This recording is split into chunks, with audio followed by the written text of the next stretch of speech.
ಶ್ರೀಮನ್ನಾರಾಯಣ ಅಂದ್ರೆ ಶ್ರೀ ಇಲ್ಲದಿದ್ರೆ ಮತ್ತೆ ನಾರಾಯಣ ಯಾಕೆ ಬಂಧನರಿಸಿದ್ದು ಚೋಳ ದೇಶದ ಪಾಠದತ್ತ ಅಲ್ಲಿನ ರಾಜ.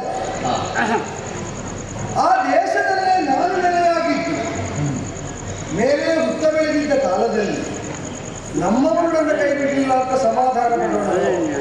ಬ್ರಹ್ಮನು ಈಶ್ವರನು ಬಂದು ನಾನೆಲ್ಲಿದ್ದೇನೆ ಅಂತ ಹುಡುಕಿ ನನಗೆ ಇಲ್ಲಿಗೆ ಬೇಕಾದಂತಹ ಅನಿವಾರ್ಯತೆಯನ್ನು ಪೂರೈಸುವುದಕ್ಕೆ ಶ್ರೇಷ್ಠವಾದಂತಹ ಪಶುವಾಗಿ ಆಕಲಾಗಿ ಬಂದು ಪಾಠದತ್ತರ ಘೋಷದ ಜೊತೆಗೆ ಸೇರಿಕೊಂಡು ನಿತ್ಯ ಅಮೃತವಾದಂತಹ ಕ್ಷೀರ ಗೋಪಾಲಕರಾದಂತಹ ಪಾಠದತ್ತರಿಗೆ ಲಭ್ಯವಾಗದಿದ್ದಾಗ ಅಂತಃಪುರದಿಂದಲೇ ತೊಡಗಿದ್ದ ಅಪಸ್ವರ ಗೋಪಾಲಕರ ಮೇಲೆ ಒತ್ತಡ ಬಂತು. ಅವರೇ ನೋಡಿ ಯಾರು ಕುಡಿಯುತ್ತಾ ಇರುವುದು ಯಾರು ಉಳಿಸ್ತಾ ಇರುವುದು ಅಂತ ನೋಡಿ ಸ್ಪರ್ಧಿದ್ದಾರೆ.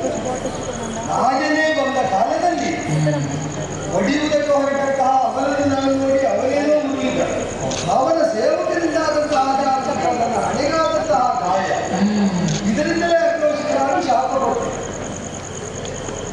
ಅವನಿಗೆ ಪ್ರೇತಾವಸ್ಥೆ ಬರಲಿಂದ ಶಾಪ ಕೊಟ್ಟದ್ದು ಹಾಗೆ ನನಗಾದಂತಹ ಘಾತ ಆ ಹುತ್ತದೊಳಗೆ ಹುದುಗಿದಂತಹ ನಾನು ಹಾಲು ಬಿಡುವುದಕ್ಕಾಗಿದ್ದಾಗ ಹೊಡೆಯುವುದಕ್ಕೆ ಬಂದವನು ನಾನು ಅಲಪಿಸಿದ್ದು ನನಗಾದ ಘಾತದಿಂದ ನಾನು ಮುಕ್ತನಾಗುವುದು ಬೃಹಸ್ಪತಿಯನ್ನು ಮನಿಸಿಕೊಂಡ ನೆಕ್ಕಿತಾಯ ವೃಕ್ಷದ ಬೇರು ಔದುಂಬರ ಪುಷ್ಪದ ಹಾಲು ಇದನ್ನು ಸಮ್ಮಿಶ್ರಿತವಾಗಿಸಿ ಹಚ್ಚಿದ ಮಾತ್ರ ಈ ಗಾಯ ಗುಣಮುಖವಾಗುತ್ತದೆ ಅಂತ ಅಪ್ಪಣೆಯಾಗಿದೆ.